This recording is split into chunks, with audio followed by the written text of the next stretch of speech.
जय भीम मित्रांनो, अण्णाभाऊ साठे स्मृती व्याख्यानमाला या व्याख्यानमालेच्या निमित्त कोविड-19च्या या पार्श्वभूमीवरती ऑनलाईन व्याख्यानमालेचे आयोजन केलेले आहे आणि साधारणतः 100 व्याख्यानमालांचं आयोजन या ठिकाणी करण्यात आलेलं आहे।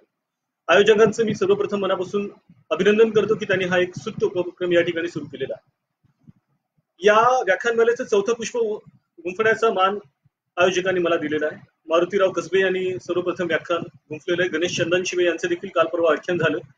त्याबरोबर BN गायकवाड म्हणून आहेत, त्यांनी देखील या ठिकाणी या व्याख्यानमालेच्या निमित्ताने आयोजनाच्या संदर्भामध्ये पुढाकार घेतलेला आहे। सोमनाथ कदम जे आहेत प्राध्यापक जे आहेत इतिहासाचे, त्यांनी देखील या व्याख्यानमालेच्या निमित्ताने पुढाकार घेतलेला आहे। मित्रहो, आपण आज एका महत्त्वाच्या विषयाच्या अनुषंगाने मी बोलणार आहे। मी डॉक्टर संदेश वाघ, प्राध्यापक व इतिहास विभाग प्रमुख मुंबई विद्यापीठ तथा अध्यक्ष इतिहास व पुरातत्वशास्त्र अभ्यास मंडळ मुंबई विद्यापीठ, माजी सदस्य सचिव अनुसूचित जाती जमाती आयोग महाराष्ट्र राज्य।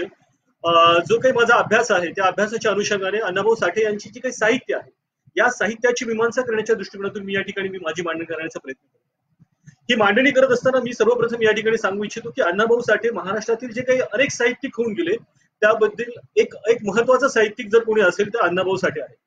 जे जीवनवादी साहित्य आहे, ज्या साहित्यातून यथार्थाचे चित्रण केलं जातं, ज्या साहित्यातून वास्तववादाचे चित्रण केलं जातं, ते वास्तववादी साहित्य निर्माण करणारं जर कोणी असेल तर अण्णाभाऊ साठे आहे।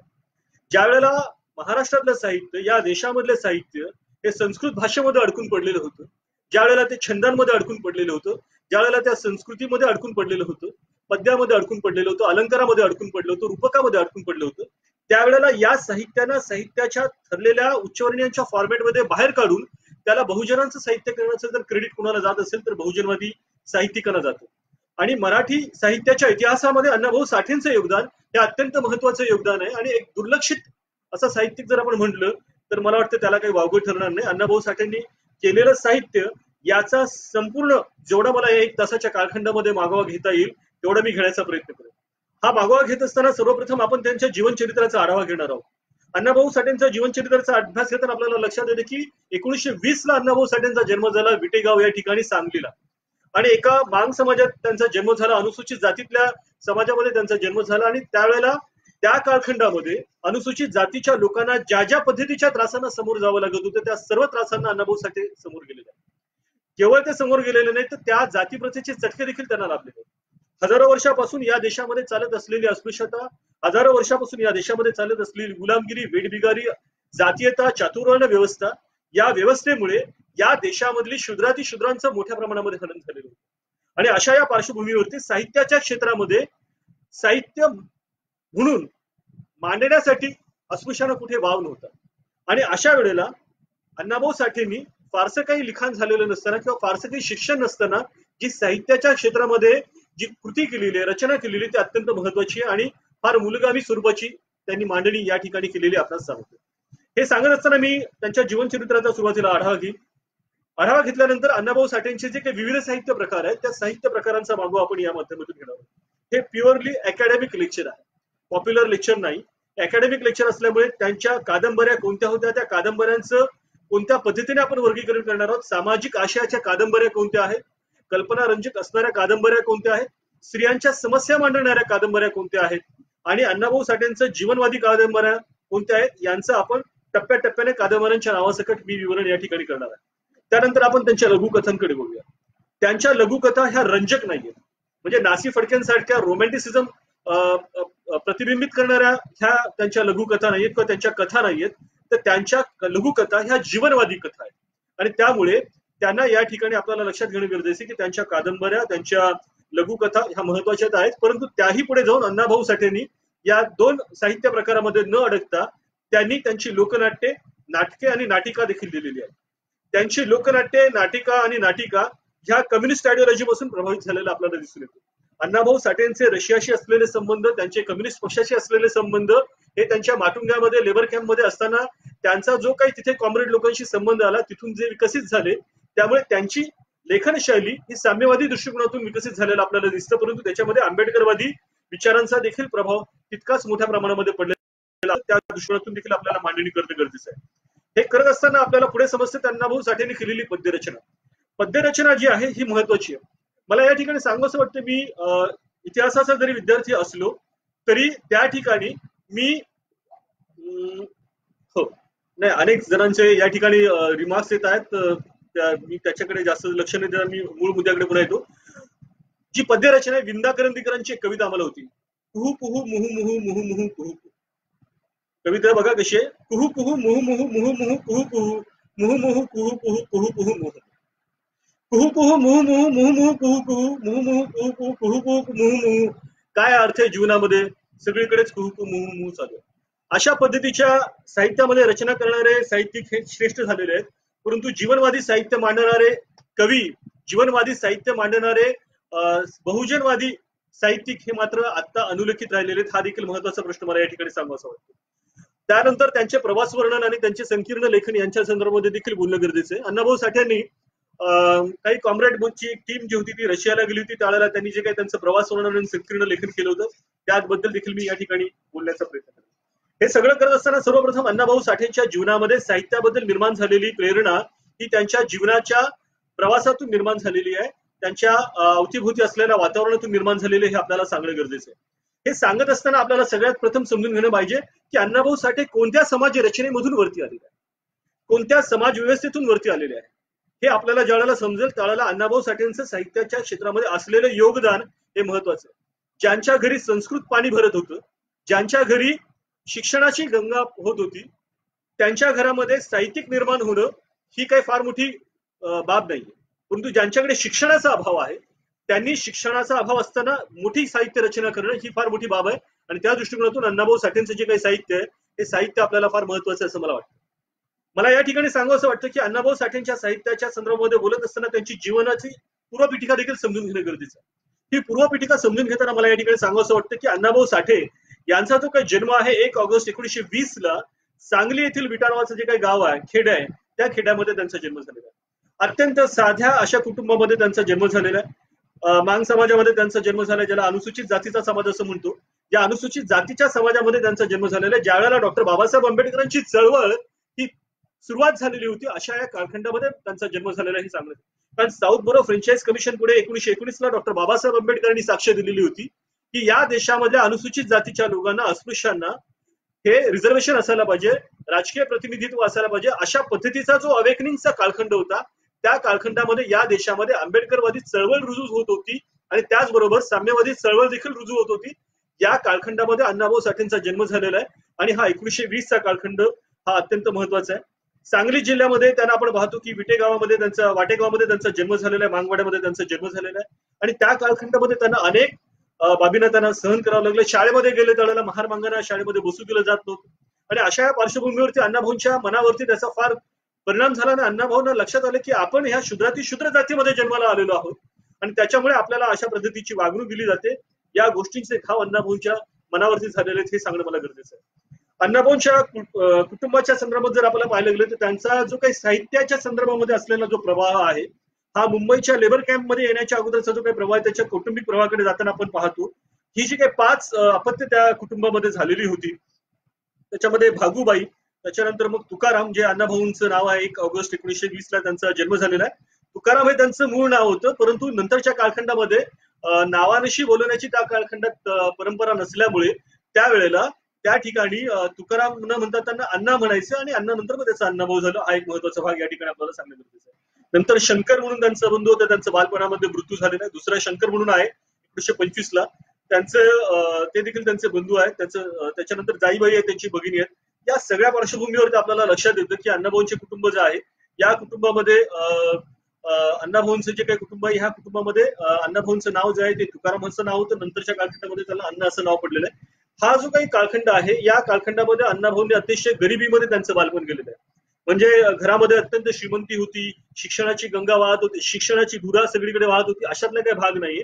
आणि या गरिबी कुटुंबामध्ये अण्णाभाऊ साठेंचं जन्म झालेला आहे आणि पीक पाणी नव्हतं, दुष्काळ होता आणि अशा पार्श्वभूमीवरती अण्णाभाऊ साठेंचं जे काही कुटुंब आहे त्या कुटुंबाला अनेक गरिबीच्या परिस्थितीला सामोरं जावं लागलं. त्याच्यामुळे त्यांच्या साहित्यामध्ये निर्माण झालेल्या ज्या जाणीवा आहेत या जाणीवा, मुन्शी प्रेमचंदचं जे काही साहित्य आहे, ज्या वास्तववादी जाणीवा आहेत, ज्या जाणीवा माणसाला जमिनीवर ठेवणाऱ्या जाणीवा आहेत, या जाणीवा त्यांच्या नंतरच्या साहित्यामध्ये आपल्याला लक्षात येतं.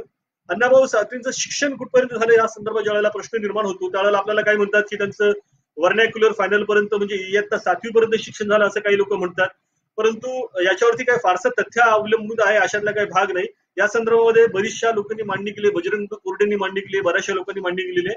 परंतु मला एक सांगायचं असं आहे की या कालखंडामध्ये गरिबीला अण्णाभाऊ साठेंना मोठ्या प्रमाणामध्ये सामोरं जावं लागलं आणि अण्णाभाऊ साठेंनी त्या कालखंडामध्ये गरिबी अनुभवलेली आहे. आणि गरिबी काय असते, गरिबीच्यामुळे लोकांना काय काय सहन करावं लागतं, या सगळ्या गोष्टींचा अनालिसिस अण्णाभाऊ साठेंना करावा लागला. अण्णाभाऊ साठेंच्या या साठे कुटुंबियाचा जो काही प्रवास आहे, वाटेगाव ते मुंबई शहर, हा प्रवास फार महत्वाचा आहे. आणि मुंबई शहरामध्ये अण्णाभाऊ जेव्हा आले त्यावेळेला त्या कालखंडामध्ये त्यांना त्या माटुंग्याच्या लेबर कॅम्पमध्ये त्यांना जे काही अनेक लोक मिळाले, त्या लोकांबरोबर त्यांनी त्या कालखंडामध्ये अण्णांचं जे काही मुंबईमधलं जीवन आहे त्या जीवनामध्ये त्यांचा अनेक लोकांशी संपर्क आला, बहुतांश कम्युनिस्ट लोकांशी देखील संपर्क आलेला आहे, हे आपल्याला सांगणं गरजेचं आहे. अण्णांचं जे काही मुंबईमधलं जीवन आहे त्या जीवनामध्ये कामगार चळवळीमध्ये देखील त्यांचा सहभाग होता आणि या कामगार चळवळीमधला सहभाग हा अत्यंत महत्वाचा आहे. आणि त्याच्यामधून त्यांच्यामधल्या ज्या कम्युनिस्ट जाणीवा आहेत त्या जाणीवा निर्माण झाल्या. मला या ठिकाणी असं सांगावंसं वाटतं की मराठी साहित्यामध्ये दलित साहित्य, ज्याला आंबेडकरवादी साहित्य म्हणतो, हा एक भाग झाला. त्याबरोबर साम्यवादी साहित्य हा एक दुसरा भाग झाला. जे आंबेडकरवादी साहित्याच्या जाणीवाने प्रेरित झालेले लोक आहेत त्यांच्या साहित्यामधून फार टोकाची विद्रोहात्मक भूमिका मांडली जाते. उदाहरणार्थ त्र्यंबक सत्पाळ्यांची कविता मी या ठिकाणी नमूद करतो. ते म्हणतात एका ठिकाणी, परमेश्वर त्यांच्या कवितेचं नाव आहे, कोण परमेश्वर, कोण परमेश्वर, कोणता परमेश्वर, कुठला परमेश्वर, अरे तो परमेश्वर ज्याला आमचे दुःख दर्द व्यथा वेदना यांची पर्वा नाही तो परमेश्वर, अरे तो परमेश्वर ज्याला आमचे दुःख दर्द व्यथा वेदना यांची पर्वा नाही तो परमेश्वर, हे परमेश्वरा तुला देतो आम्ही नोटीस निग्लिजन्स ऑफ ड्युटीची, हे परमेश्वरा तुला देतो आम्ही नोटीस निग्लिजन्स ऑफ ड्युटीची, your services are not required.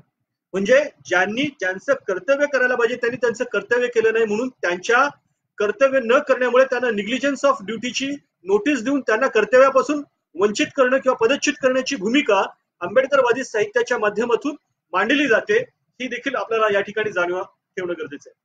आंबेडकरवादी साहित्याबरोबरच आपल्याला साम्यवादी साहित्य देखील जाणून घेणं गरजेचं आहे. बहुतांश अनुसूचित जातीतले लोक जे साम्यवाद्याकडे झुकलेले आहेत, जसं अण्णाभाऊ साठे झुकलेले आहेत, त्यांनी त्यांच्या जाणीवांना देखील प्रगल्भतेने त्या ठिकाणी मांडण्याचा प्रयत्न केलेला आहे. आणि त्यांच्या जाणीवांमधून जो मार्क्सने मांडलेला वर्गसंघर्षाचा सिद्धांत आहे, याच्यामध्ये हॅव्स आणि हॅव नॉट या ज्या संकल्पना आहेत, या संकल्पनांना अधोरेखित करण्याचं काम मोठ्या प्रमाणामध्ये अण्णाभाऊंनी त्या ठिकाणी केलेलं आहे. अण्णाभाऊ साठेंनी त्या कालखंडामध्ये जे काही निरीक्षण केलेलं आहे, त्या निरीक्षणामुळे त्यांना त्या लेबर कॅम्पमध्ये असलेल्या ज्या काही लोकांच्या समस्या आहेत त्या समस्यांचा अनालिसिस करता आलं, त्यांचा अभ्यास करता आला. आणि अशा सगळ्या पार्श्वभूमीवरती अण्णाभाऊ साठेंनी त्यांचं साहित्य विकसित करण्याचा प्रकाशित केलेला आहे, हा एक महत्वाचा भाग आहे.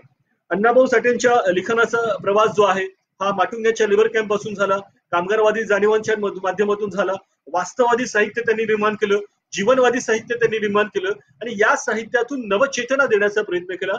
ज्या वेळेला साहित्य हे धर्माच्या वर्चस्वाखाली, पद्याच्या वर्चस्वाखाली किंवा त्या कालखंडामधले येतेंद्रियतेच्या रचनेखाली ज्या वेळेला अडकलेलं होतं, त्यावेळेला हे सगळे फॉर्म्स मोडून बहुजनवादी साहित्य मांडण्याचा प्रयत्न अण्णाभाऊ साठेंनी फार मोठ्या सक्षम पद्धतीने केलेला आहे. अण्णाभाऊ साठेंचा भारत छोडो चळवळीमध्ये सहभाग होता असं देखील मानलं जातं.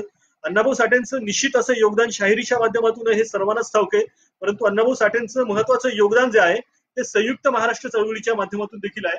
परंतु त्याबद्दल मी फारसं भाष्य करणार नाही, कारण आता साहित्याकडे त्यांच्या साहित्याची मीमांसा करणं हे देखील महत्वाचं आहे, हे आपल्याला समजून घेणं गरजेचं आहे. अण्णाभाऊ साठेंच्या साहित्याची मीमांसा करताना सर्वात प्रथम आपण बोलूयात ते त्यांच्या कादंबऱ्यांकडे. कादंबऱ्या ह्या कल्पनारंजक असतात, कादंबऱ्या ह्या रंजकतेवरती आधारित असतात, कल्पनेवरती आधारित असतात आणि कादंबऱ्यांचा उद्देशच मूळ येतेंद्रियतेच्या दृष्टिकोनातून ज्यावेळेला आपण मांडतो त्यावेळेला कादंबऱ्यांचा उद्देश हा मनोरंजन करण्याचा असतो.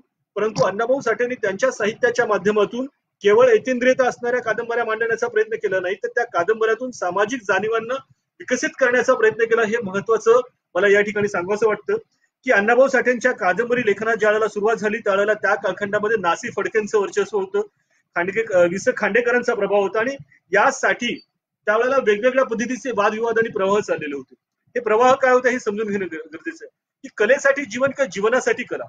आणि या सगळ्या कालखंडामध्ये नासी फडकेंचं म्हणणं होतं की कलेसाठी कला असायला पाहिजे आणि वि.स. खांडेकरांचं असं म्हणणं होतं की जीवनासाठी कला. आणि त्याच कालखंडामध्ये वासी आपटेंचा देखील त्या ठिकाणी आपण पाहतो की उदय झालेला आहे आणि त्यांनी सांगितलेलं आहे की सामाजिक समस्यांवर आधारित ज्या काही कादंबऱ्या आहेत त्या त्यांनी लिहायला पाहिजेत. त्या कालखंडामधल्या ज्या काही कादंबऱ्या होत्या त्या कादंबऱ्या केवळ उच्चवर्गीय आणि मध्यमवर्गीय या लोकांचे चित्रण करणाऱ्या कादंबऱ्या होत्या. त्या कादंबऱ्यांच्या फॉर्मला बदलून उच्चवर्गीय मध्यमवर्गीय यांना सोडून सामान्य वर्गांचं चित्रण करण्याचं काम अण्णाभाऊ साठेंनी केलेलं आहे. साहित्यामधलं प्रबोधन, साहित्यामधली सुधारणा चळवळ खऱ्या अर्थाने जर मांडायचं काम जर केलं असेल तर ते अण्णाभाऊ साठेंनी केलेले आहे. मी इतिहासाचा प्राध्यापक आहे. लँडमार्क्स इन वर्ल्ड हिस्ट्री नावाचा पेपर देखील शिकवलेला आहे. ज्या वेळेला युरोपामध्ये रिफॉर्मेशन चालू झालं, ज्या वेळेला युरोपामध्ये रेनेसान्सची मुवमेंट चालू झाली, त्याचं प्रतिबिंब साहित्यामध्ये देखील उमटलेलं आहे. आणि ते प्रतिबिंब साहित्यामध्ये उमटत असताना त्या कालखंडामध्ये जे काही जीवनवादी साहित्य होतं ते लोकांपुढे मांडलं, ज्याच्यामध्ये सर्वसामान्य लोकांना मांडण्याचा प्रयत्न झाला. म्हणजे राजे रजवाड्यांचं प्रतिबिंब केलं पाहिजे, धर्मगुरूंचं प्रतिबिंब केलं पाहिजे, अमीर उमरावांचं प्रतिबिंब केलं पाहिजे. सर्वसामान्यांचं प्रतिबिंब मांडण्याचा प्रयत्न देखील त्या कालखंडामध्ये होत नव्हता. कारण त्या कालखंडामध्ये जे काही 3 वर्ग अस्तित्वात होते, त्यांचं जे काही प्रभुत्व होतं वरच्या 2 वर्गांचं, त्याच्यामुळे कुणाचीही त्या पद्धतीने हिंमत झाली नाही. परंतु आपण पाहतो की प्रबोधनाच्या कालखंडानंतर जी काही धर्मसुधारणा चळवळ सुरू झाली, त्यावेळेला धर्माच्या वर्चस्वाला, प्रभुत्वाला कुठेतरी चॅलेंज करण्याची प्रवृत्ती निर्माण झाली. आणि हीच प्रवृत्ती ही आपल्याला जाणवते की ब्रिटिशांचं भारतामध्ये अस्तित्व आल्यानंतर, शिक्षणाचा प्रवाह भारतामध्ये सुरू झाल्यानंतर, शिक्षण बहुजनांना मिळायला लागल्यानंतर हा प्रवाह जो आहे हा लोकांपर्यंत पोहोचला. आणि त्या दृष्टिकोनातून अण्णाभाऊ साठेंनी त्यांच्या मांडणी करण्याचा प्रयत्न केलेला आहे. अण्णाभाऊ साठेंच्या कादंबऱ्यांचं वैशिष्ट्य काय आहे जर मला कोणी विचारलं तर ते मला या ठिकाणी विश्लेषण करताना सांगावंसं वाटतं की नासी फडकेंच्या कादंबरीमध्ये झोपडपट्टीतल्या माणसाचं चित्रण आपल्याला आढळणार नाही. नासी फडकेंच्या कादंबऱ्यांमध्ये आपल्याला दीनदलितांचं, शोषितांचं, आदिवासींचं, गुन्हेगारी जमातीतल्या लोकांचं वर्णन कधी आढळणार नाही. कारण ते वर्णन करण्यासाठी त्या जाणीवा त्यांच्यामध्ये निर्माण होणं गरजेचं होतं. त्या जाणीवांचा प्रवास, त्या नेणिवांचा प्रवास, त्या उणिवांचा प्रवास मानवी जीवनामध्ये अनुभवणं गरजेचं होतं. अनुभवजन्य साहित्य हे अण्णाभाऊ साठेंचं साहित्य आहे, हे आपल्याला या ठिकाणी सांगणं गरजेचं आहे. त्या दृष्टिकोनातून अण्णाभाऊ साठेंच्या कादंबऱ्यांना देखील अभ्यास करणं गरजेचं आहे. या कादंबऱ्यांचं वर्गीकरण करताना एका पुस्तकामध्ये त्यांनी कादंबऱ्यांचं वर्गीकरण फार छान पद्धतीने केलेलं आहे. साहसाचे चित्रण करणाऱ्या कादंबऱ्या हा एक त्याचा पहिला प्रकार झाला. महिलांच्या समस्यांचे चित्रण करणाऱ्या कादंबऱ्या हा एक प्रकार झाला. ग्रामीण जीवनाचे चित्रण करणाऱ्या कादंबऱ्या हा एक तिसरा प्रकार झाला. आणि प्रेमाचे चित्रण करणाऱ्या कादंबऱ्या हा एक अजून एक प्रकार झाला. कादंबऱ्यांचा वेगवेगळ्या फॉर्म्स मध्ये मांडण्याचा प्रयत्न अण्णाभाऊ साठेंनी त्या कालखंडामध्ये केला. आणि त्यामध्ये साहसाचे चित्रण करणाऱ्या ज्या काही कादंबऱ्या आहेत त्या कादंबऱ्यामध्ये सर्वसाधारणपणे या कादंबऱ्यामध्ये त्यांच्या वारणेच्या खोऱ्यात नावाचं जे काही 1951ला जी कादंबरी आली, ज्याला मंगला नावाचं शीर्षक देखील देण्यात आलं, फकीरा नावाची 1959ला कादंबरी आली, वारणेचा वाघ नावाची कादंबरी आली, मास्तर नावाची कादंबरी आली.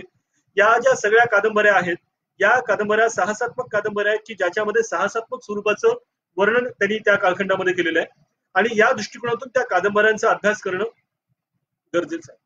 वारणेच्या खोऱ्यात या कादंबरीमध्ये जी काही 1942ला भारत छोडो आंदोलन झालेलं होतं, या आंदोलनामध्ये जे काही वर्णन केलेलं आहे ती एक शोकांतिका स्वरूपाचं वर्णन आहे. त्याच्यामध्ये त्याने हिंदुराव उर्फ राजाराम पांडुरंग पाटील जावळेकर या व्यक्तीच्या अधोरेखित करून त्या पद्धतीने त्या कालखंडामध्ये जी काही रचना केलेली आहे त्या रचनेच्या माध्यमातून मला वाटतं की 1942च्या भारत छोडो आंदोलनाच्या अनुषंगाने शतकानुशतके उपेक्षित राहिलेल्या लोकांना त्या स्वातंत्र्य सैनिकांच्या साहसाला त्यांनी मांडलेलं आहे. एक अत्यंत महत्वाची कादंबरी जी आहे ती फकीरा, जिचं मी स्वतः पर्सनली वाचन केलेलं आहे. 10वीत असताना फकीरा कादंबरी मी वाचली. त्यावेळेला अण्णाभाऊ साठेंच्या साहित्याने मी फार मोठ्या प्रमाणामध्ये प्रभावित झालो होतो. आणि मला त्याच्यातून जाणवलं की ही कादंबरी वाचताना मला असं वाटलं की मी त्या कादंबरीमध्ये असलेली शब्दरचना, त्या प्रत्येक प्रसंगाला जिवंत करणारी शब्दरचना आहे की अण्णाभाऊ साठे त्या प्रसंगामध्ये आहेत आणि ते व्यक्तिरेखा बोलते अशा पद्धतीने कादंबरीमध्ये त्यांनी शब्द रचना केलेली. आणि ही अतिशय उत्कृष्ट अशी कादंबरी आहे. आणि या कादंबरीला 1961 सालचा ज्ञानपीठ पुरस्कार विजेता, म्हणजे त्या कालखंडामध्ये तिला उत्कृष्ट कादंबरी बद्दलचा महाराष्ट्र राज्य चा साहित्य पुरस्कार देखील त्या कालखंडात मिळालेला आहे. आणि विवा शिरवाडकरांनी त्याचं कौतुक देखील केलेलं आहे, हे देखील मला या ठिकाणी सांगावंसं वाटतं. तर या सगळ्या गोष्टी ज्या आहेत त्या गोष्टींचा आपल्याला अभ्यास करणं गरजेचं आहे की त्यावेळेला श्रीमो माटे देखील त्यांच्या कादंबरीच्या माध्यमातून लिखाण करत होते, त्यावेळेला वि. स. खांडेकर करत होते, नासी फडके करत होते. मग अण्णाभाऊ साठेंच्या कादंबऱ्यामधून हा एक वेगळा फॉर्म त्या कालखंडामध्ये झाला. खऱ्या आयुष्यामध्ये अण्णाभाऊ साठेंच्या आयुष्यामधले त्यांचे जे मामा आहेत फकीरा रानोजी मांग, यांचं जी काही जीवन आहे ते त्यांनी या कादंबरीच्या माध्यमातून मांडण्याचा प्रयत्न केलेला आहे. याच्या डिटेल्समध्ये मी जाणार नाही, परंतु मला या ठिकाणी असं सांगावंसं वाटतं की महात्मा ज्योतिबा फुले साहित्य प्रकाशन समितीचा मी सदस्य म्हणून महाराष्ट्र राज्याचा उच्च व तंत्र शिक्षण विभागाची जी काही समिती होती म्हणून मी कार्य केलेलं आहे. मला असं सांगायचं आहे की मी काळाच्या ओघामध्ये मी बोलणारच आहे, 1 तास अवधी आताशी 20 मिनिटं झालेली आहेत. अण्णाभाऊ साठेंची जी एकंदर सर्व साहित्य रचना आहे, ही सर्व साहित्य रचना, साहित्य त्यांनी लिहिलेल्या कथा, त्यांनी लिहिलेल्या लघुकथा, त्यांनी लिहिलेल्या नाट्य, त्यांनी लिहिलेल्या लघुनाटिका, त्यांनी लिहिलेल्या पद्य, त्यांनी लिहिलेल्या कादंबऱ्या, या सर्वांना त्यांची प्रवास वर्णन, त्यांची संकीर्ण, त्यांचे वर्तमानपत्रातील लेख, त्यांनी वार्ताहर म्हणून देखील काम केलेलं आहे. या सर्वांचं समग्र वाङ्मय प्रकाशित होणं गरजेचं आहे. महाराष्ट्र राज्य साहित्य सांस्कृतिक मंडळाच्या माध्यमातून जी 2-3 पुस्तकं प्रकाशित झालेले, त्याच्यामधून सारांश स्वरूपामध्ये त्यांनी केलेल्या लेखनाचा आढावा घेण्यात आलेला आहे. परंतु खऱ्या अर्थाने ज्यावेळेला साहित्य लोकांपर्यंत पोहोचवायचं असतं, ते डिजिटल स्वरूपामध्ये साहित्य पोहोचवणं गरजेचं आहे आणि त्या दृष्टिकोनातून आपल्याला वाटतं की ही साहित्य रचना करणं गरजेचं आहे आणि त्या दृष्टिकोनातून अण्णाभाऊ साठेंचा अभ्यास करणं हे अत्यंत गरजेचं आहे असं मला वाटतं. एनिवेज, फकीरा या कादंबरीचा अभ्यास केल्यानंतर मला असं वाटतं की वारणेच्या खोरात, फकीरा या सगळ्या कादंबऱ्यांचा अभ्यास केल्यानंतर त्या साहसी कादंबऱ्या आहेत, त्याच्यामधल्या कंटेंटमध्ये आपण न जाता आपल्याला लक्षात येतं की या सगळ्या कादंबऱ्यांचा अभ्यास केल्यानंतर आपल्याला पुढे असं वाटेल की महिलांच्या समस्यांवरील ज्या कादंबऱ्या, त्या कादंबऱ्यांकडे वळणं गरजेचं आहे. मी अर्थातच त्यांची नावं घेतलीत, कोणकोणत्या कादंबऱ्या होत्या त्या, पण वेळेअभावी सगळ्याच गोष्टींकडे आपल्याला जाणं कठीण होईल. महिलांच्या समस्यांवरील ज्या कादंबऱ्या आहेत, मला वाटतं की स्त्रीवादाचा ज्या वेळेला अभ्यास करतात मराठी साहित्यिक, त्यावेळेला किती मराठी साहित्यिक आणि मुंबई विद्यापीठ म्हणा किंवा महाराष्ट्रातले जे काही 11 विद्यापीठ आहेत, त्या विद्यापीठामधले मराठीचे प्राध्यापक अण्णाभाऊ साठेंच्या साहित्याला स्त्रीवादी साहित्य या दृष्टिकोनातून त्यांच्या कादंबऱ्यांचा अभ्यास करतात किंवा अभ्यासक्रमामध्ये त्यांचा समावेश केलेला आहे, याचा देखील अभ्यास करणं गरजेचं आहे. हे बोर्ड ऑफ स्टडीच्या अध्यक्षांना, सदस्यांना माझं या ठिकाणी विनंती आहे की त्या दृष्टिकोनातून काय मांडणी आहे, मला तशी फारशी कल्पना नाही, मी इतिहासाचा अध्यक्ष मंडळात आहे म्हणून मी या ठिकाणी त्या दृष्टिकोनातून मांडणी करण्याचा प्रयत्न करतो की याचा देखील विचार करावा. त्यांच्या ज्या काही महत्वाच्या महिलांच्या समस्यांच्या कादंबऱ्या, त्याच्यामध्ये चित्रा नावाची 1951 ची कादंबरी आहे, वैजयंता नावाची कादंबरी आहे, चंदन आहे, चिखलातील कमळ आहे, फुलपाखरू आहे, टिळा लावते मी रक्ताचा ही कादंबरी आहे. मी स्पेसिफिक नावं घेऊन बोलतोय कारण इकडे तिकडे अवांतर बोलणं हे प्राध्यापकाला शोभत नाही, त्यामुळे या सगळ्या कादंबऱ्यांचं स्पेसिफिक नाव घेऊन या ठिकाणी, नंतर आवडी नावाच्या शीर्षकाने प्रकाशित झालेली त्यांची कादंबरी आहे. चित्रा नावाच्या कादंबरीमधली त्यांची जी मध्यवर्ती जी रेखा आहे, व्यक्तिरेखा आहे, ती चित्रा नावाची एक स्त्री आहे आणि या स्त्रीच्या व्यक्तिरेखेच्या अनुषंगाने औद्योगिकरणाच्या कालखंडामध्ये त्या कालखंडामध्ये 1945-46चा जो काही औद्योगिकरणाचा जो काही कालखंड होता, त्या कालखंडामध्ये जी काही स्त्री पुरुष भेदभावाच्या संदर्भामध्ये जी नीतिमत्ता होती, स्त्रियांचं जे काही शोषण होतं, दलालांच्या माध्यमातून जे काही शोषण होत होतं, त्याच्या संदर्भामध्ये अण्णाभाऊंनी त्या कालखंडामध्ये लिहिलेलं आहे की महिलांना या व्यवसायामध्ये जाण्यासाठी जे काही लोक भाग पाडतात, अशा एका अभागिनी स्त्रीची एक कथा त्यांनी त्या ठिकाणी मांडलेली. मला असं वाटतं की या दृष्टिकोनातून देखील आंबेडकरवादी साहित्य देखील अभ्यासणं गरजेचं आहे, साम्यवादी साहित्य म्हणून देखील याला अभ्यासणं गरजेचं आहे की एक उपेक्षित आणि वंचित म्हणून असलेल्या स्त्रीचं ज्या वेळेला उपभोग समाज घेतो एका वेगळ्या सामाजिक व्यूहरचनेच्या माध्यमातून, त्यावेळेला त्याला प्रतिबिंबित करणं, त्या स्त्रीच्या व्यथा वेदना, त्या स्त्रीला होत असणाऱ्या यातना प्रतिबिंबित करून समाज जीवनापर्यंत मांडण्याचं काम एक सक्षम लेखक म्हणून अण्णाभाऊ साठेने केलेलं, त्यामुळे त्या दृष्टिकोनातून त्यांचा अभ्यास करणं गरजेचं आहे. मित्र हो, एक चांगली संधी या व्याख्यानमालेच्या माध्यमातून आपल्याला लाभलेली आहे की ज्या व्याख्यानमालेच्या माध्यमातून आपल्याला समग्र साहित्य कळतंय, जे बहुजनवादी साहित्यकार आहेत त्यांनी लिहिलेल्या साहित्याची ओळख आपल्याला मोठ्या प्रमाणामध्ये देता येते. हे फार महत्वाचं काम या व्याख्यानमालेच्या माध्यमातून होते. तमाशा कलावंत जे आहेत त्यांच्यामधल्या ज्या त्या कलावंतांना ज्या समस्या सामोरे जावं लागतं, त्याच्यासाठी वैजयंता नावाची कादंबरी जी होती ती कादंबरी लिहिलेली होती. त्या कादंबरीमध्ये की कलावंताच्या जीवनातली जी काही समस्या आहेत, त्या समस्या ज्या आहेत त्या समस्यांना त्यांनी सांगितलं, लैंगिक त्यांचं शोषण होतं, सामाजिक शोषण होतं, आर्थिक शोषण होतं आणि त्यांचं भावनिक देखील शोषण होतं, हे मांडण्याचं काम केलेलं. म्हणजे रंजकता म्हणून तमाशाकडे पाहणं हा एक दृष्टिकोन झाला, परंतु त्या तमाशामध्ये काम करणाऱ्या कलावंतांना देखील व्यथा असतात, त्यांना वेदना असतात आणि ते काही स्वतःहून एक आनंद म्हणून अशा पद्धतीने नृत्य करतात, अशातला काही भाग नाही. तर त्यांच्या व्यथा काय, त्यांच्या वेदना काय, हे तोच मांडू शकतो की ज्याला या जाणीवा आहेत, ज्याला या उणिवांचा त्याने प्रवास केलेला आहे मानवी जीवनामध्ये. त्या दृष्टिकोनातून त्यांची ही कादंबरी महत्वाची आहे. चंदन नावाच्या कादंबरीमध्ये झोपडपट्टीत राहणाऱ्या चंदन नावाच्या एका स्त्रीचं त्यांनी झोपडपट्टीत राहणाऱ्या स्त्रीचं तिने वर्णन केलेलं आहे, तिच्या मृत्यूपर्यंतचा सगळा संपूर्ण प्रवास त्यांनी त्या ठिकाणी घेतलेला आहे. फुलपाखरू नावाची कादंबरी देखील त्यांची आहे, त्याच्यामध्ये सुधारगृहातील मुलांच्या संदर्भामध्ये, गुन्हेगारी जीवनातील संदर्भामध्ये, ज्याला आपण ज्युव्हेनाइल डेलिक्वन्सी असं म्हणतो, म्हणजे बालगुन्हेगार असं म्हणतो, त्यांच्या संदर्भामध्ये जी काही मांडणी आहे ती केलेली आहे. तिळा लावते मी रक्ताचा या शीर्षकाखाली जी काही त्यांनी कादंबरी आहे, जी आवडी या शीर्षकाने प्रकाशित झालेली होती. जातीभेद मांडणाऱ्या पूर्वीच्या महाराष्ट्रामध्ये जे काही रामोशी समाजाच्या संदर्भामधल्या त्या काय बाबी आहेत त्या आवडी चौगुले नावाच्या वरच्या जातीच्या मुलीची कहाणी वगैरे या सगळ्या गोष्टी त्यांनी मांडण्याचा प्रयत्न केलाय. जातीचा प्रश्न, जातीच्या अनुसूचित जाती किंवा मागासवर्गीयांच्या व्यथा वेदना, तमाशेत काम करणाऱ्या कलावंतिनीच्या व्यथा वेदना या सगळ्या मांडण्याचा प्रयत्न त्यांनी त्यांच्या लेखनाच्या माध्यमातून केलं. मला वाटतं हे फार सक्षम काम अण्णाभाऊ साठेंच्या लेखनाच्या माध्यमातून झालेलं आहे, ज्याचं फारसं काही फार मोठं शिक्षण झालेलं आहे, परंतु त्यांचं साहित्य रशियन भाषेतून प्रकाशित झालेलं आहे, त्यांचं साहित्य वेगवेगळ्या भाषांमधून प्रकाशित झालं. ज्यावेळेला अण्णाभाऊ साठे रशियाला गेले होते त्यावेळेला त्यांच्याबरोबर जे काही 7 जणांचे शिष्टमंडळ होतं त्यांनी अण्णाभाऊ साठेंना काही चांगली वागणूक दिली नाही, परंतु अण्णाभाऊ साठे ज्यावेळेला ताशकंदला पोहोचले त्यावेळेला अण्णाभाऊ साठेंना तिथले बहुतांश लोक ओळख होते. हे ज्यावेळेला तिथल्या कम्युनिस्ट पक्षातल्या लोकांना कळलं त्यावेळेला ते खजील झाले. हे फार महत्वाचं आहे, ते लक्षात घेणं गरजेचं आहे की भारतामधले जातीवादी दृष्टिकोन बाळगणारे जे काही लोक आहेत ते अण्णाभाऊ साठेंना भारतामध्ये किंमत देत नव्हते, पण रशियामध्ये मात्र त्यांना मान सन्मान मिळत होता. ही देखील महत्वाचे या ठिकाणी आपल्याला समजून घेणं गरजेचं आहे, कारण साहित्यिक म्हणून अनुसूचित जातीच्या लोकांना येणाऱ्या उपेक्षा ह्या मांडणं देखील आपलं कर्तव्य आहे एक आंबेडकरवादी साहित्यिक म्हणून, हे मला या ठिकाणी मांडणं. प्रेमाचे चित्रण करणाऱ्या कादंबऱ्या देखील त्यांच्या आहेत आणि या प्रेमाच्या चित्रण करणाऱ्या कादंबऱ्यामध्ये त्यांनी बऱ्याचशा गोष्टी या ठिकाणी सांगणार आहेत. त्याचा मी फारसा उहापोह करत नाही, कारण पुढच्याही अनेक साहित्य प्रकारांकडे आपल्याला वळणं गरजेचं आहे.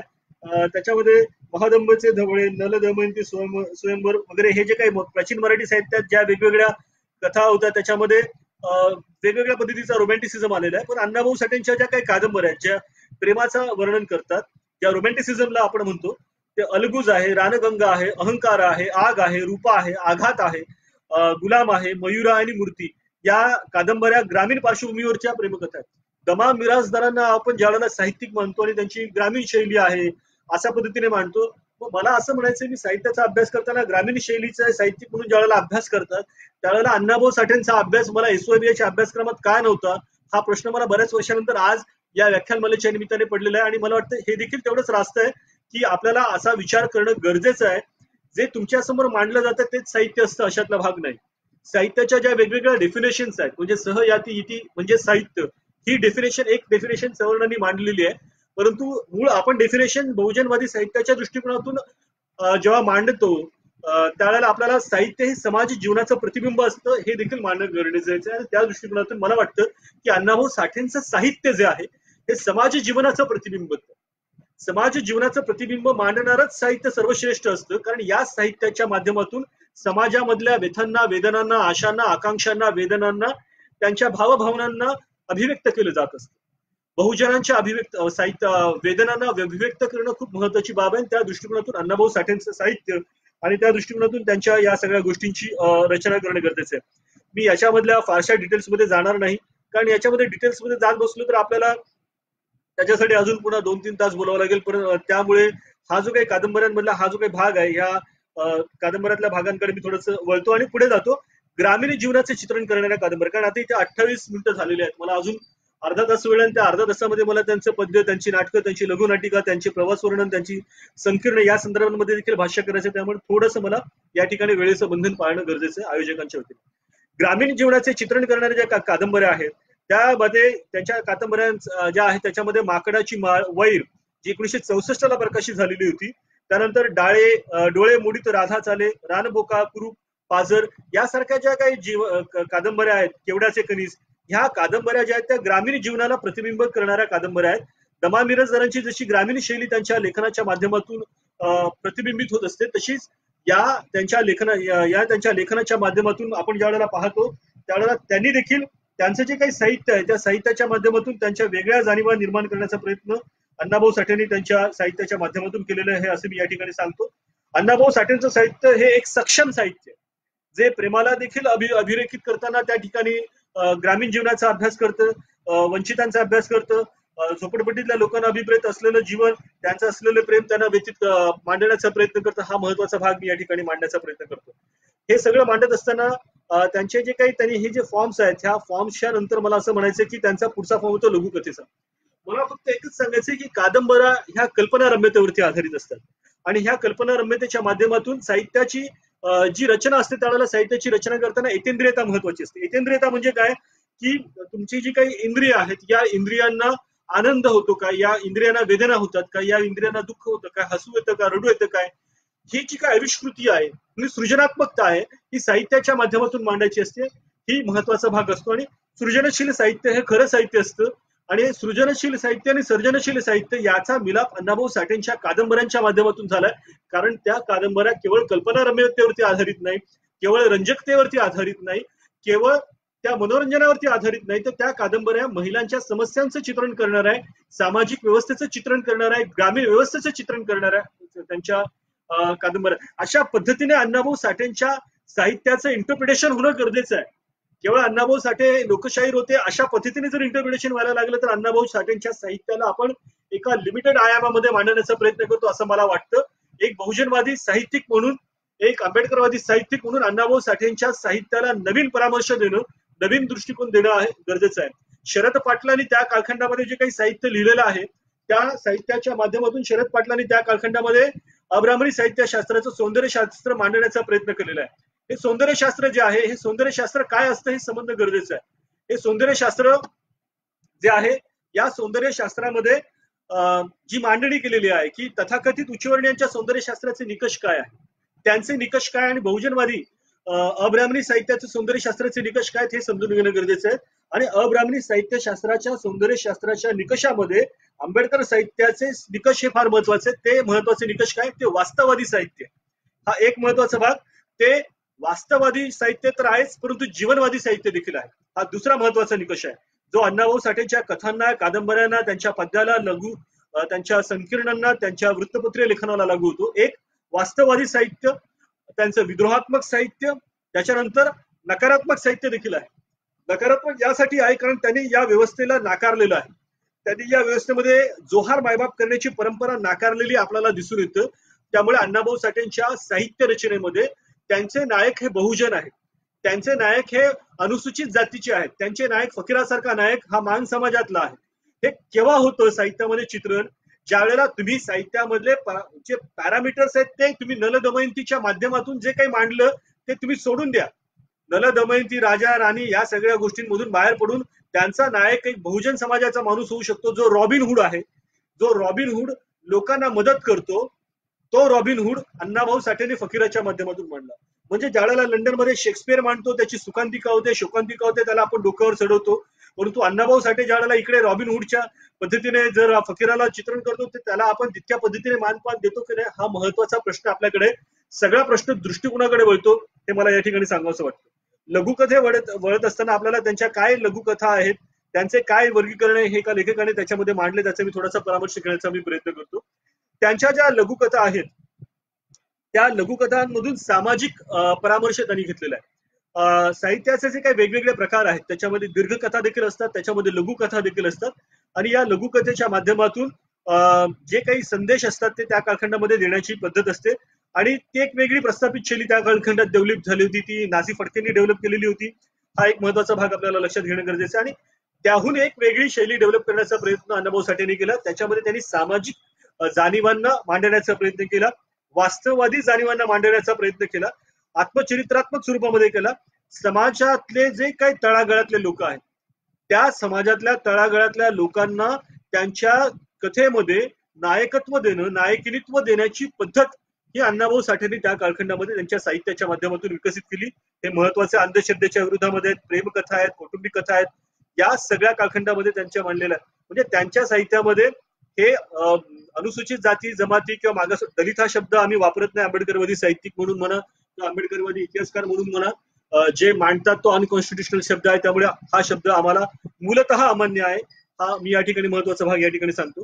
तर ह्या ज्या काही जाणीवा आहेत या जाणीवांना घेऊन अण्णाभाऊ साठेंचे जे काही साहित्याचं जर वर्णन करायचं असेल, जगण्यासाठी लढणाऱ्या माणसांच्या कथा त्यांनी मांडल्यात असं मला या ठिकाणी सांगायचं. हा महत्वाचा भाग. जगण्यासाठी लढणाऱ्या माणसांच्या कथा म्हणजे काय की ज्यांना रोजीरोटीचा प्रश्न आहे. म्हणजे नारायण सुर्वेंनी त्यांच्या कथेच्या माध्यमातून, त्यांच्या एका कवितेच्या माध्यमातून सांगितलं होतं की भाकरीचा चंद्र, हा भाकरीचा चंद्र ही जी काही कन्सेप्ट मांडलेली आहे की माणसाचं जीवन भाकरीचा चंद्र शोधण्यामध्ये बर्बाद होतोय, ही जी काही व्यथा आहे जी नारायण सुर्वे मांडू शकले कारण त्यांनी कामगारवादी साहित्याच्या दृष्टिकोनातून मांडणी केलेली आहे.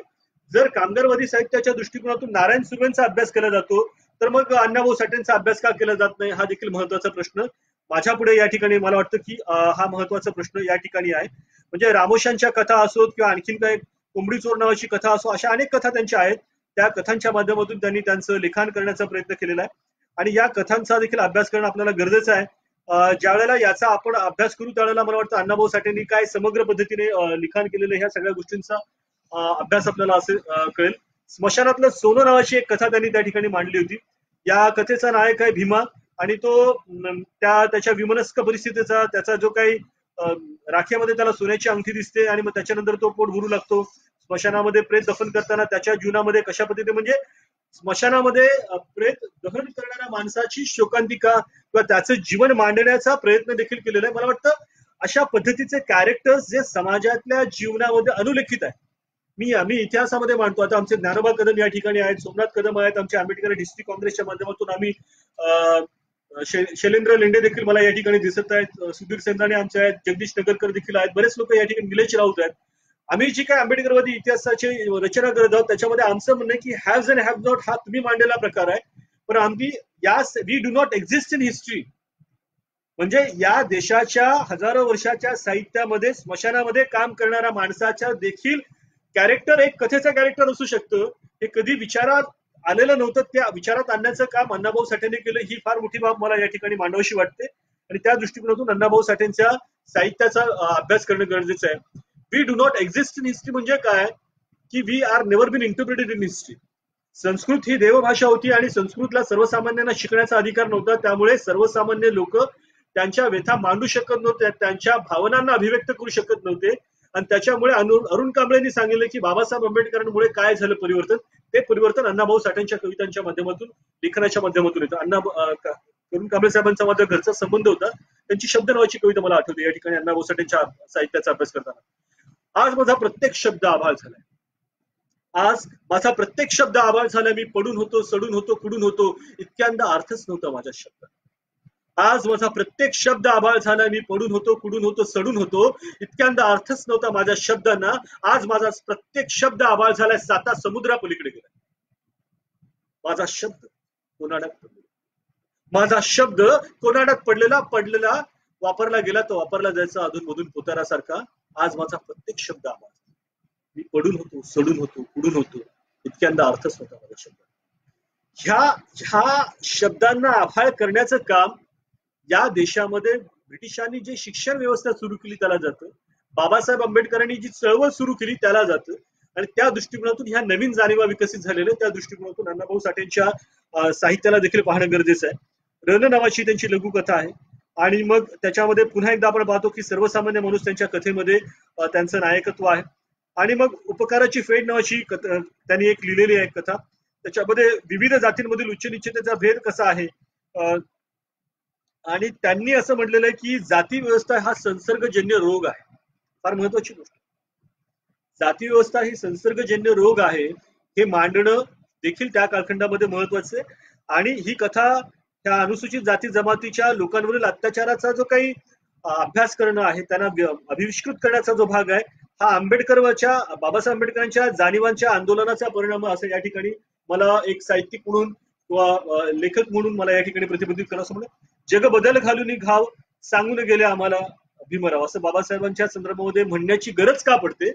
कारण या जगाला बदलण्याची ताकद तुमच्या एका घावामध्ये आहे आणि तो घाव संविधानाचा घाव आहे, तो घाव शिक्षणाचा घाव आहे. हे बाबासाहेबांनी सांगितलं होतं की शिक्षण हे वाघिणीचं दूध आहे आणि ते पिल्यावर तुम्ही गुरगुरल्याशिवाय राहणार नाही. ही जी जाणीव आहे ही विकसित झाली त्या कालखंडामध्ये आणि त्या विकसित झालेली जाणीव त्यांच्या कथांच्या माध्यमातून, त्यांच्या लेखनाच्या माध्यमातून विविध लेखकांनी केलेलं आहे. मी माझ्या पुस्तकाच्या माध्यमातून अनेक बाबींचा अभ्यास केलेला आहे आणि मुंबई विद्यापीठाच्या सकट अनेक विद्यापीठांमध्ये हे पुस्तक लागू आहे. आंबेडकरी चळवळीचा इतिहास या पुस्तकाच्या माध्यमातून मी आंबेडकरवादी साहित्य काय आहे, कथा काय, कादंबऱ्या काय आहेत यांचा संपूर्णतः मागोवा घेतलेला आहे. आणि ह्या सगळ्या कथा कादंबऱ्या घेत असताना मग नामदेव ढसाळ असो, अर्जुन डांगळे असो किंवा लस रोकडे असो, इंद्रजित झाटे असो, दादाभाऊ साळवे असो, ह्या सगळ्या ज्या काही लोक आहेत यांच्या प्रेरणा या देशातल्या इतिहासामध्ये जाती प्रथेमध्ये आहे. अण्णाभाऊंच्या वेदनेचा मूळ चोखामेळाच्या कवितामध्ये चोखामेळा म्हणतो की जन्मता विटाळ विटाळ करता विटाळ, या माणसाच्या विटाळ विटाळ करून अस्पृश्यांना समाज व्यवस्थेच्या बाहेर टाकणाऱ्या लोकांना चोखामेळा म्हणतात की जन्मता विटाळ करता विटाळ, चोखा म्हणे विटाळ आदी अंती, निचाचे संगती देव विटाळला आणि प्रक्षोभीने सोवळा केला, कोण तो सोवळा ओवळा तो कोण, विटाळांचे मूळ देह मूळ, चोखा मेळा म्हणे मज नवल वाटते विटाळापर्यंत आहे कोण. म्हणजे विटाळ म्हणून चोखा मेळाला कधीही विठ्ठलाच्या मंदिराची पायरी ज्यांनी दिली नाही चढून, त्यांना देखील चॅलेंज करण्याचं काम त्या चोखा मेळाने केलेलं, आणि त्याच पद्धतीच्या जाणीवा नंतरच्या कालखंडामध्ये विकसित झालेल्या आहेत. आणि त्या जाणीवांच्या दृष्टिकोनातून आंबेडकरवादी साहित्य, साम्यवादी साहित्य या दृष्टिकोनातून अण्णाभाऊ साठेंच्या साहित्याचा अभ्यास करणं गरजेचं आहे. लस रोकडेंची कविता मी या ठिकाणी मांडतो आणि थोडक्यात पुन्हा अण्णाभाऊ साठेंच्या कडे जातो. मी माझ्या पुस्तकामध्ये लस रोकडेंच्या कवितेला आणि अण्णाभाऊ साठेंच्या साहित्याचा देखील पुढच्या कालखंडामध्ये अभ्यास करणार आहे.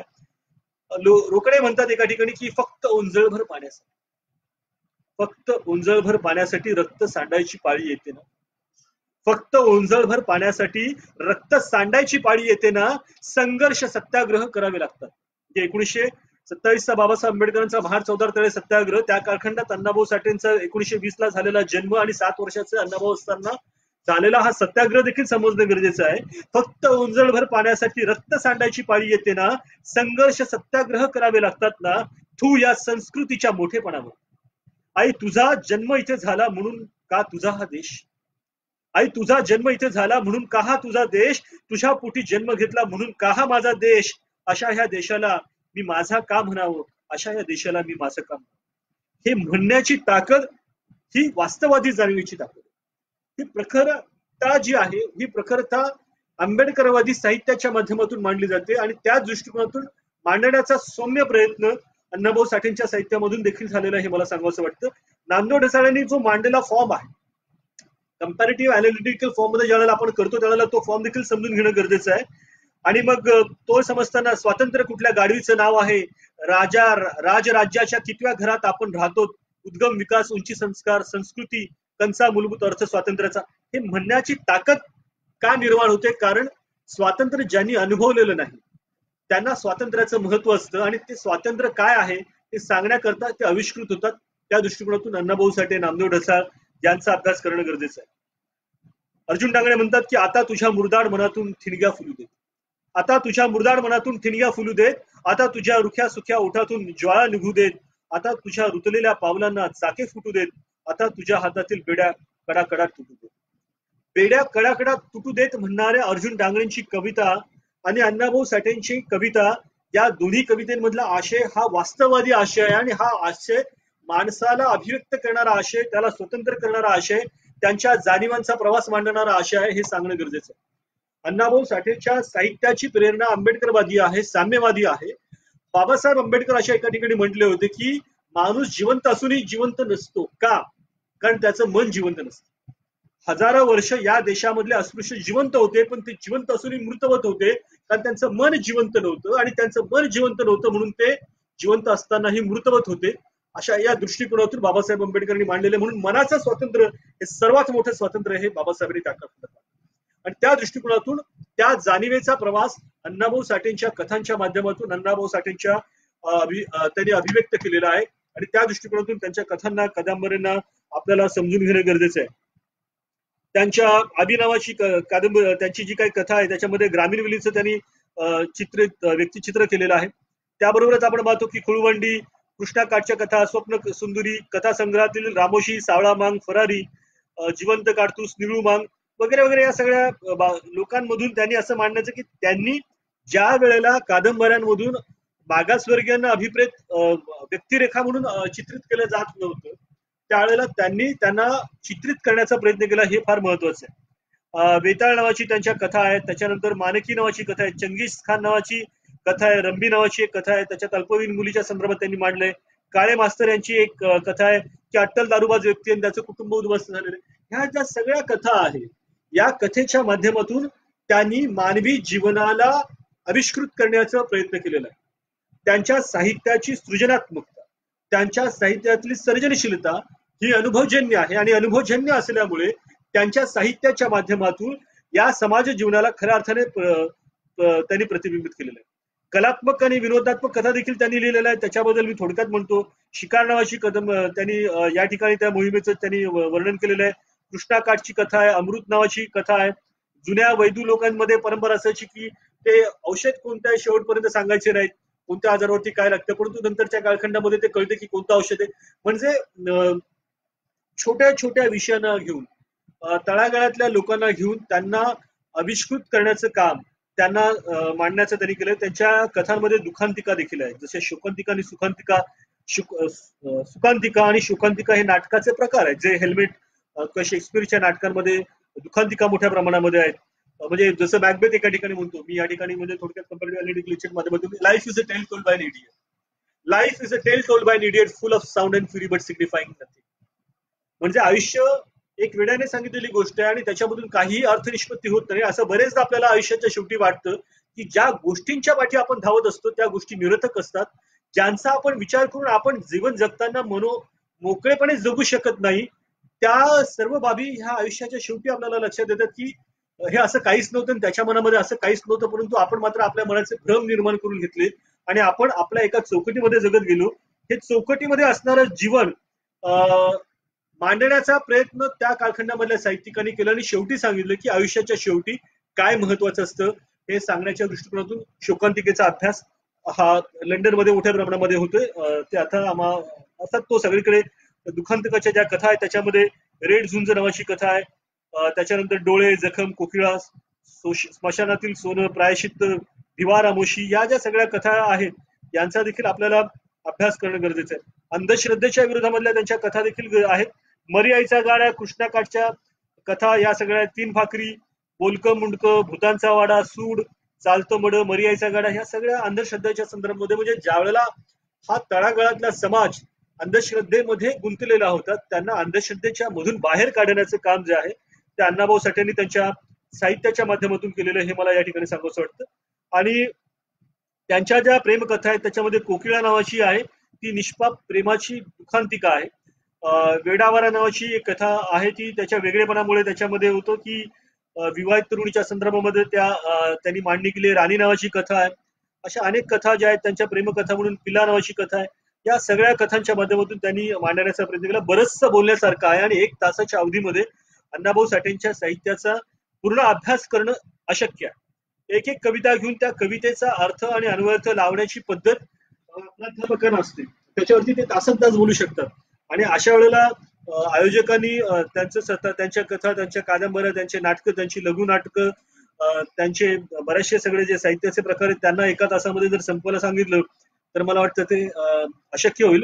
परंतु मी याला न्याय देण्याचा प्रयत्न करतो. कौटुंबिक जनावरच्या ज्या कथा आहेत त्याच्यामध्ये पाझर आहे, दाभाड्यांचा वाद आहे, स्त्रीच्या हृदयाला मायेचा पाझर कसा फुटतो आणि एक गुड मूल तिच्या आयुष्यामध्ये आल्यानंतर तिच्या जीवनामध्ये कसा परिवर्तन होतो, या कौटुंबिक जनावर कथेमध्ये त्यांनी मांडण्याचा प्रयत्न केलेला आहे. या सगळ्या गोष्टी त्यांनी मांडलेल्या आहेत. आणि भोसले जे आहेत, एस भोसले, त्यांनी त्यांच्या प्रातिनिधिक कथा अण्णाभाऊ साठे यांच्या लोकवाङ्मय गृह प्रकाशित पुस्तकामध्ये याचा चांगल्या पद्धतीने मागोवा घेतलेला आहे.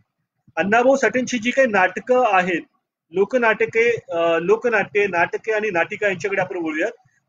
त्याच्यामध्ये लोकनाट्य जी सध्या उपलब्ध आहेत त्या उपलब्ध नाटकांच्या लोकनाट्याच्या संदर्भामध्ये आपल्याला त्यांचं अनालिसिस करणं गरजेचं आहे आणि महाराष्ट्र शासनाने प्रकाशित करावं अशा पद्धतीच्या सूचना बोर्ड ऑफ स्टडीचा चेअरमन म्हणून किंवा विद्यापीठाचा विभाग करून मी महाराष्ट्र शासनाला लेखी स्वरूपात देईल म्हणा.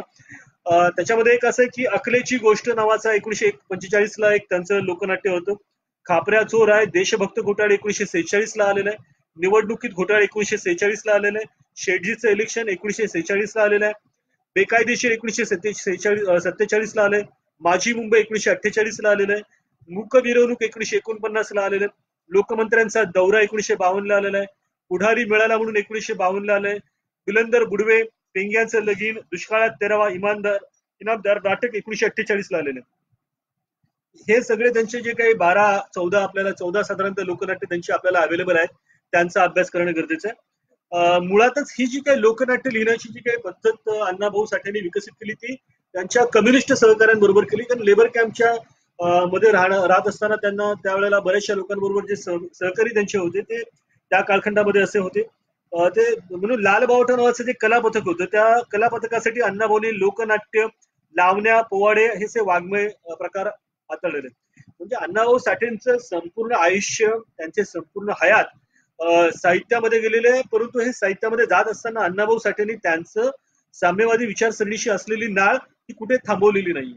हे असं असताना अण्णाभाऊ साठेंना साम्यवादी साहित्यिक म्हणून किती मोठ्या प्रमाणामध्ये अभ्यास केला जातं हा देखील मला वाटतं वादाचा मुद्दा आहे, आणि त्या दृष्टिकोनातून आपल्याला अभ्यास करणं गरजेचं आहे. मार्क्सने मांडलेला सिद्धांत म्हणजे वर्गसंघर्षाचा सिद्धांत असो किंवा आहेरे नाहिरीच्या संदर्भात मांडलेला त्यांनी सिद्धांत असो किंवा डायलेक्टिकल मटेरियलिझम असो, हे जे काही सिद्धांत मार्क्सने मांडले होते, सरप्लस व्हॅल्यू च्या संदर्भातला जो काही त्यांनी मांडलेला सिद्धांत असो, या सर्व सिद्धांतांना त्यांनी त्यांच्या लेखनाच्या माध्यमातून त्यांनी त्या ठिकाणी अपडेट करण्याचा प्रयत्न केलेला आहे. हे आपल्याला लक्षात घेणं गरजेचं आहे की अण्णाभाऊ साठेंचं जे काही साहित्य आहे, या साहित्याच्या माध्यमातून त्यांनी या सगळ्या बाबींना, अनेक जणांचे मेसेज येतात इन बिटवीन, मी त्यांना रिप्लाय करू शकणार नाही कारण वेळेचा अभाव आहे. आता साधारणतः माझ्याकडे फक्त 10 मिनिटं शिल्लक आहेत आणि त्यामुळे काही बाबींकडे, या लोकनाट्यांकडे आपण थोडक्यात ही मांडणी केल्यानंतर पुढे जाण्याचा प्रयत्न करूया. लोकनाट्यांची मांडणी करताना अण्णाभाऊ साठेंनी त्या कालखंडामधल्या सामान्य लोकांची होणारी पिळवणूक, मजुरांची होणारी पिळवणूक, त्यांच्या जीवनामध्ये आलेल्या पिळवणुकीच्या विरोधामध्ये त्यांनी केलेलं आंदोलन आणि या सगळ्या गोष्टींच्या माध्यमातून त्यांनी लोकांमध्ये वर्ग जाणीवा निर्माण करण्याचा प्रयत्न केला. दोन महत्वाच्या गोष्टी आहेत. म्हणजे काही लोक असे असतात की ते प्रवाहाबरोबर वाहत जातात, काही लोक असे असतात की प्रवाहाला विरोधच करत नाही, आणि काही लोक असे असतात की जे प्रवाहाच्या विरोधामध्ये न वाहता उभे राहतात आणि ते प्रवाहाची दिशा बदलून जातात. बाबासाहेब आंबेडकरांनी प्रवाहाच्या दिशेमध्ये उभे राहिले. भारताच्या संविधानामध्ये ज्या कलमांचा अंतर्भाव केला त्याच्यामुळे या देशामधल्या चातुर्वर्ण, अस्पृश्यता, गुलामगिरी, वेठबिगारी आणि या देशामधल्या तमाम अन्यायकारी पद्धतींना एका झटक्यामध्ये भारताच्या संविधानाच्या आर्टिकलच्या माध्यमातून त्यांनी बदलल्या आणि त्याच्याच जाणीवा या वेगवेगळ्या साहित्यिकांच्या साहित्याच्या माध्यमातून विकसित झाल्याचं आपल्याला दिसतं आणि त्या पद्धतीच्या जाणीवा अण्णाभाऊ साठेंच्या या लेखनाच्या माध्यमातून आहे. कारण ज्या कालखंडामध्ये तुम्हाला लिहिण्याचाच अधिकार नव्हता, म्हणजे आपण शंभुकाचा वध का झाला की त्यांनी वेदांचा उच्चार केला म्हणून त्याची जीवा छाटण्यात आलेली आहे. मला सांगायचा मुद्दा आहे की त्या कालखंडामध्ये गरम शिशाचा रस कानामध्ये ओतला जायचा जर तुम्ही वेदांचं ऐकलं, जरी तुम्हाला कानामध्ये तुमची जीवा कापली जायची जर तुम्ही उच्चार केला. फुकोच्या पुस्तकामध्ये हे सगळे दिलेले, मी जवळजवळ 44 पुस्तकांचं लिखाण केलेलं आहे, 100च्या वरती आर्टिकल्स म्हणजे झालेले आहेत, 15 देशांमध्ये व्याख्यान देऊन झालेले आहेत, 10 देशांमध्ये माझी आंतरराष्ट्रीय स्तरावरती पुस्तकं प्रकाशित झालेली आहेत. त्यामुळे मी जे बोलतोय ते सगळ्या पुराव्यांच्या आधारामध्ये बोलतोय आणि त्याच्यामध्ये कुठलं इथलं तिथलं बोलत नाहीये. जे काही बोलतोय त्याला संपूर्ण साधार मांडणी करण्याची प्रवृत्ती मुळातच प्राध्यापक असल्यामुळे आहे. एनिवेज, तर या सगळ्या दृष्टिकोनातून ज्यावेळेला आपण अभ्यासतो त्यावेळेला अण्णाभाऊ साठेंच्या पद्यरचनेवरती त्यांचा पोवाडा, त्यांची लावणी, त्यांचे पदे, त्यांची गीते यांचा अभ्यास करणं गरजेचे. त्यांचे गण, त्यांचे छक्कड यांच्या पद्यरचनेची त्यांची वर्गवारी करताना आपल्याला लक्षात घेतं की त्यांच्या या संपूर्ण साहित्य प्रकारामध्ये मार्क्सवादी विचारांचा फार मोठ्या प्रमाणामध्ये प्रभाव आहे. आता हे पोवाडे काय काय तुम्हाला थोडक्यात सांगतो. म्हणजे स्टॅलिनग्रॅडचा पोवाडा जो आहे तो 1942चा आहे. त्या कालखंडामध्ये रशियामधल्या परिस्थितीचं त्याच्यामध्ये अनालिसिस त्यांनी केलेलं आहे. बंगालची हाक जी आहे ती जुलै 23, 1944 ची आहे. तिथे जी काही उपासमारीमुळे लोक मरत होती त्यावेळेला त्यांनी हा जो काही बंगालची हाक नावाचा पोवाडा दिला, त्याच्या माध्यमातून फंड जनरेट करणं वगैरे हा जो काही त्यावेळेला कलापथक डेव्हलप झाला होता त्याच्या माध्यमातून आहे. म्हणजे सामाजिक जाणीवेतून समाजातल्या तळागाळातल्या लोकांना, शोषितांना, उपेक्षितांना आणि गरजवंतांना मदत करण्याच्या दृष्टिकोनातून साहित्याची निर्मिती करणं हा देखील एक महत्वाचा भाग त्यांच्या साहित्यामध्ये. तो बर्लिनचा पोवाडा जो आहे त्यामध्ये त्यांनी रशियनच्या साम्यवादाच्या दृष्टिकोनातून मांडणी केलेली आहे. पंजाब दिल्लीचा दंगा जो आहे त्या कालखंडामध्ये जे काही पार्टिशन होत होतं त्यावेळेला जी काही मांडणी आहे ती त्यांनी केलेली आहे. तेलंगणाचा संग्राम आहे, महाराष्ट्राची परंपरा आहे, अंबेडकरचे अमर हुतात्मे आहे, मुंबई गिरणी कामगार, काळ्या बाजाराचा पोवाडा 1949 पर्यंत, ह्या ज्या सगळ्या त्या मांडतात त्यावेळेला त्यांनी त्यांच्या वेगवेगळ्या पद्धतीने मांडणी करताना त्यांनी बघितलं. त्यांच्या पद्यरचनेमध्ये मार्क्सवादाचा फार मोठ्या प्रमाणामध्ये प्रभाव होता, हे मांडणं गरजेचं. मला समजत नाही की शरद पाटलांनी बऱ्याच मोठ्या प्रमाणामध्ये लिखाण केलं, पण अण्णाभाऊ साठेंच्या वरती त्यांनी लिखाण केलं आहे की नाही मला माहित नाही. कदाचित बरेचसे इथे जे व्ह्युअर्स आहेत ते मला कदाचित त्याचा देखील ते विचार करतील की शरद पाटलांनी साहित्यिक म्हणून अभ्यास करताना अण्णाभाऊ साठेंचा किती अभ्यास केलेला आहे, एक साम्यवादी साहित्यिक म्हणून किंवा एक अब्राह्मणी साहित्यिक म्हणून किंवा अब्राह्मणी साहित्यशास्त्राचं सौंदर्य विकसित करणारा साहित्यिक म्हणून किंवा जाणीवांचं साहित्य विकसित करणारा एक साहित्यिक म्हणून किंवा वास्तववादी साहित्य चित्रण करणारा म्हणून किंवा यथार्थवादी साहित्यिक चित्रण करणारा व्यक्ती म्हणून किंवा सर्वसामान्यांच्या जीवनाला मांडणारा साहित्यिक म्हणून किंवा जीवनासाठी कला की कलेसाठी जीवन हा वाद असताना जीवनवादी ध्येयवादाने प्रेरित झालेला साहित्यिक म्हणून या सगळ्या पार्श्वभूमीवरती अण्णाभाऊ साठेंच्या साहित्याचा अभ्यास करणं गरजेचं आहे. आणि त्या दृष्टिकोनातून मार्क्सवाद्यांनी देखील आणि साम्यवादांनी देखील त्यांचं त्या कालखंडामध्ये मोठ्या प्रमाणामध्ये त्यांना साथ दिली होती, हे आपल्याला लक्षात घेणं गरजेचं आहे. अण्णाभाऊ साठेंच्या पद्यरचनेमध्ये कामगार स्तवन आहे, काळा बाजार आहे, एकजुटीचा नेता आहे, तू मराठमोळा आहे, बोलत कडे कपारी आहे, शिवारी चला, दुनियेची दौलत सारी, तेलाशिवाय जळतो दिवा, चिनी जवानांची मुक्तसेना, लेनिनची शुभमने, ह्या सगळ्या गोष्टी ज्या आहेत त्या मांडण्याचा प्रयत्न केला. म्हणजे अण्णाभाऊ साठे ज्या वेळेला मांडतात त्यावेळेला ते मांडत असताना अण्णाभाऊ साठे रशियाचा देखील संदर्भ घेतात आणि अण्णाभाऊ साठे त्या कालखंडामध्ये तिथे प्रदीप रोडेसर या ठिकाणी आहेत, त्यांचं देखील त्यांचे प्रगती पाटील मॅडम आहेत, मारुती कसाब आहेत, तोरणे मॅडम या ठिकाणी आहेत, मोरे मॅडम आहेत, बरेच लोक या ठिकाणी त्यांचे कमेंट्स देत आहेत. परंतु त्याच्यावरती मी बोलू शकणार नाही कारण बोलायला बराच अवधी कमी, आता माझ्याकडे फक्त 5 मिनिटं शिल्लक आहे. एनिवेज, तर मराठी साहित्य जे आहे त्या मराठी साहित्यामध्ये शाहीर म्हणून अण्णाभाऊ साठेंचं काम महत्वाचं गरजेचं आहे. त्यांच्या कविता ज्या आहेत मुंबईवरच्या कविता आहेत, त्याच्यामध्ये त्यांनी मुंबईच्या कथा, मुंबईची लावणी त्यांनी म्हटलेली आहे. पूर्वेला जागली रवी आला लावणी तुरा, भाग्याची माऊली, जागरणाला माझी मैना, या संदर्भातले त्यांच्या ज्या काही रचना आहे ह्या महत्वाच्या आहेत. कल्पनारम्य कविता आहेत, राष्ट्रीय कविता आहे. एवढं मोठं प्रवास वर्णनामध्ये त्यांचं जे काही प्रवास वर्णन आहे ते देखील समृद्ध असं प्रवास वर्णन आहे. आणि या सगळ्या प्रवास वर्णनामध्ये त्यांनी कॉम्रेड विचारसरणीचा, रशियामध्ये असलेल्या विचारसरणीचा अभ्यास केला. त्यांना प्रश्न पडला होता की रशियामध्ये खरोखरच चर्च बंद पडलेले आहेत का, साम्यवादांनी धर्माला एकदम अफुशी गोळी म्हणून बाजूला टाकले का. त्यांनी अनालिसिस करायला ज्यावेळेला गेले त्यावेळेला त्या सगळ्या गोष्टींचा अनालिसिस केला रशियामध्ये, आणि त्यासाठी त्या ठिकाणी ते गेले होते. त्यांचे मुलाखती आहेत, लेख आहेत, भाषणे, स्तंभलेखने आणि परीक्षण आहेत. या सगळ्या दृष्टिकोनातून मांडणं गरजेचं आहे. मी आता थोडक्यात शेवटचे आता मला वाटतं 4 मिनिटं राहिले, त्यामुळे मी पुन्हा माझ्या विषयाकडे वळतो आणि समापन करण्याचा प्रयत्न करतो. समापन करताना मला एकच सांगायचं असं म्हणायचं आहे की अनुसूचित जातीचा साहित्यिक ज्या वेळेला साहित्य रचना करतो, कथा लिहितो, कादंबऱ्या लिहितो, नाटक लिहितो, लघुनाट्य लिहितो, पद्यरचना करतो, कामगारवादी जाणीवानी प्रेरित होतो, श्रमिकांच्या जाणीवेने प्रेरित होतो आणि रशियापर्यंत प्रवास करतो, ज्याचा फार मोठ्या प्रमाणामध्ये साहित्य जे आहे ते जागतिक स्तरावरती ट्रान्सलेट झालेलं असतं. अशा वेळेला मराठी साहित्यामध्ये अण्णाभाऊ साठेंचं काय स्थान आहे हा महत्वाचा प्रश्न मला या ठिकाणी सर्व श्रोत्यांपुढे मांडणं गरजेचं आहे. 3 मिनिटं शिल्लक राहिल्यामुळे काही महत्वाच्या सूचना मला या ठिकाणी द्याव्याशा वाटतात की याच्यावरती एक मोठासा प्रकल्प घेणं गरजेचं आहे आणि हा प्रकल्प घेतल्यानंतर कशा पद्धतीने मांडणी करता येईल याचा संपूर्ण मागोवा माझ्याकडे आहे. कदाचित एखाद्या एमफिलच्या विद्यार्थ्याला मी हा विषय देईल, एमफिल किंवा पीएचडीच्या विद्यार्थ्यांना अण्णाभाऊ साठेंच्या साहित्यातून साहित्याची ऐतिहासिकता वगैरे वगैरे किंवा साहित्याचा अभ्यास, ऐतिहासिक दृष्टिकोनातून अभ्यास वगैरे वगैरे अशा पद्धतीने मांडणी करण्याचा प्रयत्न करेल. जे काही मार्गदर्शक जर त्यांनी अशा पद्धतीने दिला तर मला वाटतं की त्या कालखंडामधल्या जाणीवा, त्या कालखंडामधल्या समाज जीवनाचं प्रतिबिंबित्व कशा पद्धतीने होतं हे आपल्याला अभ्यास. अर्थात आम्ही इतिहासामध्ये कादंबऱ्यांना स्थान देत नाही, अर्थात इतिहासामध्ये लघुकथांना स्थान देत नाही, कारण त्या फिक्शन्स वरती आधारित असतात, कल्पनारम्यतेवरती आधारित असतात. परंतु बरेचदा आपण ज्या वेळेला अभ्यास करतो त्यावेळेला प्रवास वर्णना देखील आम्ही इतिहासामध्ये महत्वाचं स्थान देतो, जसं युएन शेंगचं आहे, पा यांचं आहे. त्यामुळे अण्णाभाऊ साठेंचं प्रवास वर्णन त्या दृष्टिकोनातून आपण अभ्यास करू शकतो. रशियामधल्या परिस्थितीचा अभ्यास करताना किंवा महाराष्ट्रातल्या परिस्थितीचा अभ्यास करताना अनेक दृष्टिकोनातून अभ्यास करताना अण्णाभाऊ साठे पत्रकार म्हणून अभ्यास करणं गरजेचं आहे. अण्णाभाऊ साठे साम्यवादी रचना करणारे शाहीर म्हणून अभ्यास करणं गरजेचं आहे. अण्णाभाऊ साठे ग्रामीण साहित्याचं रचना करणारे लेखक म्हणून अभ्यास करणं गरजेचं आहे. अण्णाभाऊ साठे अनुसूचित जातीच्या लोकांच्या जीवन प्रतिबिंबित करणारे एक महत्वाचे व्यक्ती म्हणून अभ्यास करणं गरजेचं आहे. जग बदल घालून घाव सांगून मला गेले भीमराव म्हणणारे अण्णाभाऊ साठे अभ्यास करणं गरजेचं आहे.